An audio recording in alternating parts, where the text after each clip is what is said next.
네, 더불어민주당 이상민 의원 지금 바로 만나보겠습니다. 이상민 의원님, 안녕하세요. 네, 안녕하세요. 네, 예. 의원님. 네네. 서울시장 선거 출마할 민주당 예비 후보 명단이 정리되고 발표가 됐는데요. 결국 송영길 전 대표 경선 후보 등록을 했습니다. 그런데 등록한 이후에도 당내에서 비판이 계속 나오고 있는데 지금의 상황 어떤 식으로 정리가 되어야 한다고 의원님 생각하십니까? 예, 저도 송영길 대표가 그 서울시장 출마를 하는 건 반대해 왔습니다. 네. 대의명분이 없기 때문에요. 네. 그런데 이제 본인의 의지가 강하고 또 이왕 그 나가기로 했고 후보 등록을 한 이상 뭐 나가는 게 맞냐 안 맞냐 따지는 건 실익이 없다고 보고요. 네. 그것까지 포함해서 이제 네 분의 그 예비 후보가 경쟁을 하니까 네.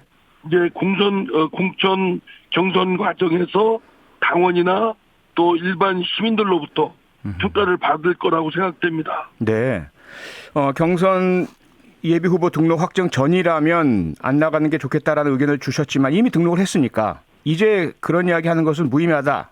예비 후보들끼리 공정 경쟁이 더 중요하다. 이렇게 이해하면 되겠습니까?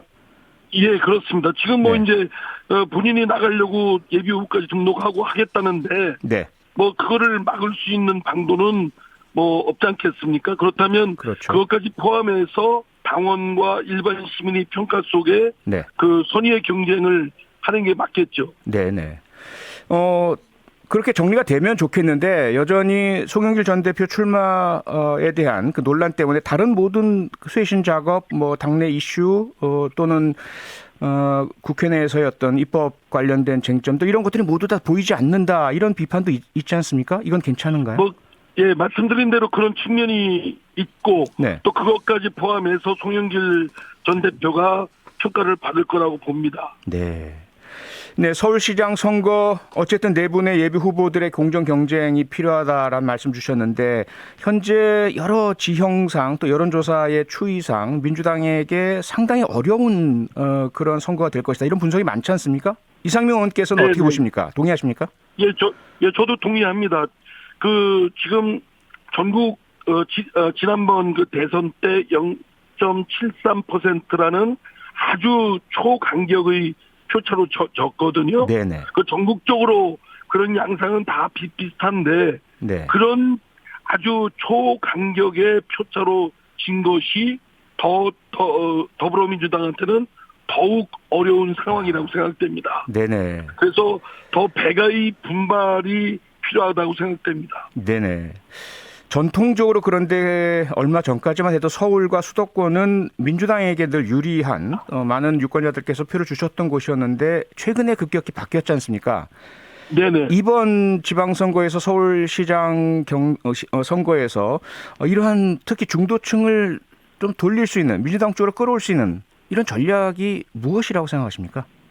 전 대표적으로 그 더불어민주당에 대한 일반 시민 또 국민들의 기대가 있었습니다. 네. 다른 정치 세력보다 더불어민주당은 다를 것이다. 말과 행동이 똑같을 것이고 네. 또 그 한 번 약속한 건 지켜나갈 것이고 또 잘못한 거에 대해서는 인정하고 또 반성할 것이고 그런데 그와 다른 행태를 보였거든요. 네. 특히 대표적으로 드러나는 것이 내로남불이라고 생각합니다. 그래서 더불어민주당이 이것을 이 늪으로부터 벗어나려면 내로남불 또는 그 표리부동, 겉과 속이 다르다든가 네. 말과 행동이 틀리다든가 이런 것들로부터 부정적 인식을 벗어날 수 있는 정반대의 그 발전된 행태를 보여야만 가능할 거라고 생각됩니다. 네.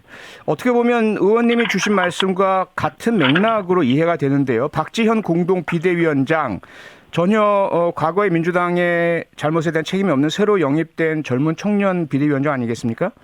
이분이 부동산 문제 가장 큰 민주당의 실책이라고 꼽혔던 부동산 문제로 국민을 실망시켜 드린 분들은 예비 후보 등록을 하면 안 된다. 이렇게 이제 주장을 하고 근데 그런 분들이 등록을 했다라는 비판을 했습니다. 이 부분에 대해서 동의하십니까?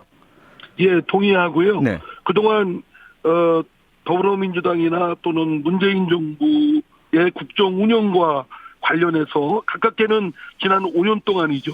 네. 5년 동안에 소위 그 소통이 부재하고 또 독주를 일삼고 그리고 국민의 민심을 도외시했던 책임 있는 분들이 있을 거라고 생각됩니다. 네. 그 인물들에 대해서는 똑같은 그런 책임이 지어져야 된다고 생각합니다. 네. 박지현 비대위원장도 특정인을 거명하진 않았습니다. 그런데 언론이나 또는 평론가들은 그 속에 노영민 전 비서실장이 아마도 대상인 것 같다라는 그런 그 평가들을 하고 있거든요. 의원님은 어떻게 보세요? 동의하십니까? 저도 이제 특정인을 거론하기는 좀 그렇고요. 네. 다만 그거는 뭐 판단하는 데 있어서는 어려움이 없을 거라고 생각됩니다. 네. 매우 좀 안타깝고 네. 아프지만 네. 그러나 부득이 그 대의 명분을 지켜나가는 데 있어서는 네. 어쩔 수 없다라는 생각입니다. 네. 그리고 또 하나 가장 관심을 받고 있는 부분이 이재명 상임 고문의 지방선거 역할론입니다. 여러 가지 이야기들이 나오고 있는데요. 특히 연고가 있는 성남 분당을 선거에 나올 것이다. 보궐선거죠. 이런 방식의 지방선거 등판 어떻게 보십니까? 동의하십니까? 그래서는 안 된다고 생각합니다. 지금 대선 패배의 장본인이고 네. 또 뿐만 아니라 본인도 많이 지쳐 있고 그런데 지금 지방선거 용도로 활용하기 위해서 지금 그런 걸 명분으로 지금 이번에 어떤 역할을 하겠다라고 하는 건 그 국민적 기준에 비춰보면 매우 부적절하다고 생각되는 분들이 대부분의 국민들이 그렇게 생각하실 겁니다. 물론 이재명 후보 지지자들은 제가 그거를 반대하니까 네. 저한테 문자 폭탄을 보내고 엄청나게 비난을 하는데 네. 길게 보면 어떤 것이 이재명 후보한테 도움이 될지를 잘 살펴보면 네. 조금 더 신중할 필요가 있다고 생각됩니다. 이재명 상임 고문에게 무엇이 더 도움이 되느냐라는 부분으로 말씀 주셨는데요. 다른 측면에서 보자면 그 이재명 후보 상임 고문 지지자뿐만 아니라 그 민주당의 당원이나 의원들 다수가 지난 대선에서 박빙으로 진 아주 유력한 그 이재명 후보의 그러한 지지를 끌어안고 가야만 지방선거에서 유리하지 않느냐.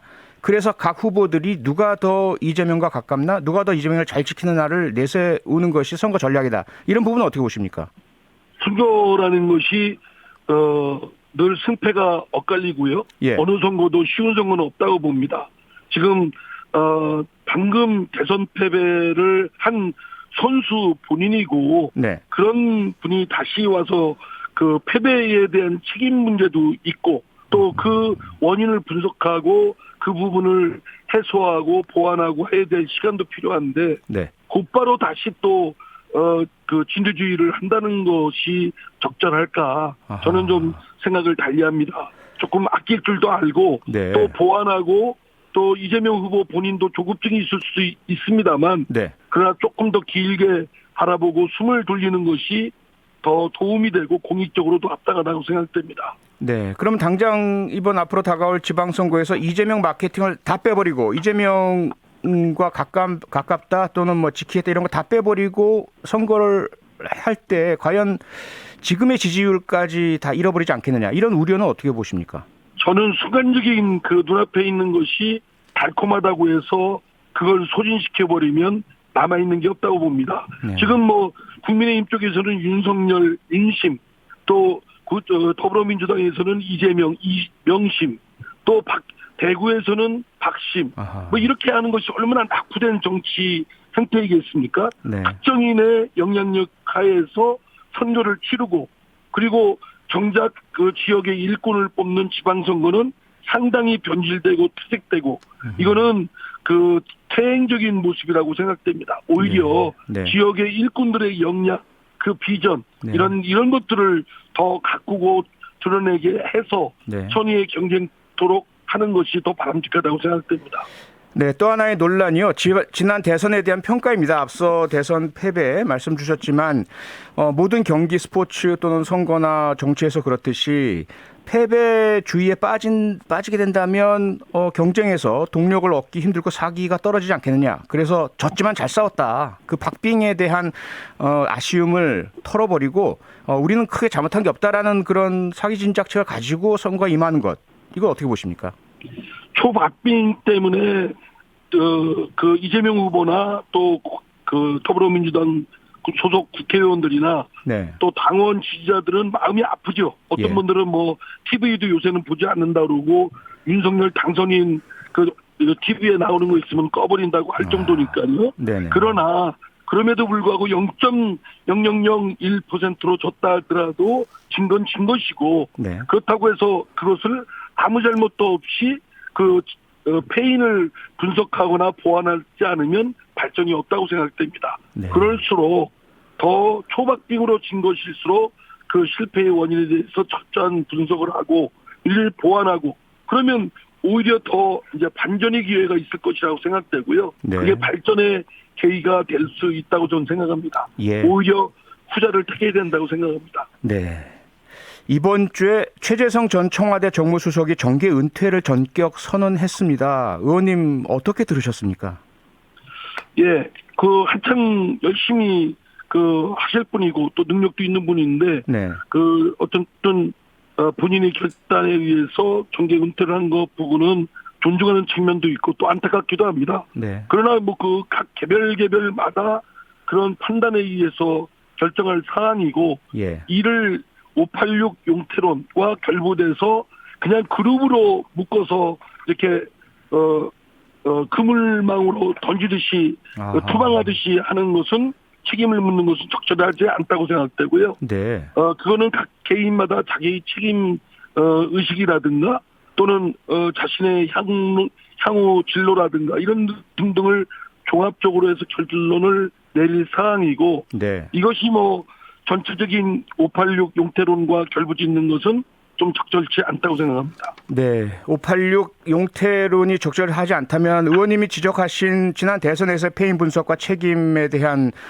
소재 규명 그리고 지난 5년간의 국민께 실망드렸던 부분에 대한 책임을 지는 부분 그건 누가 어떻게 책임을 지는 식으로 정리를 해야 될까요?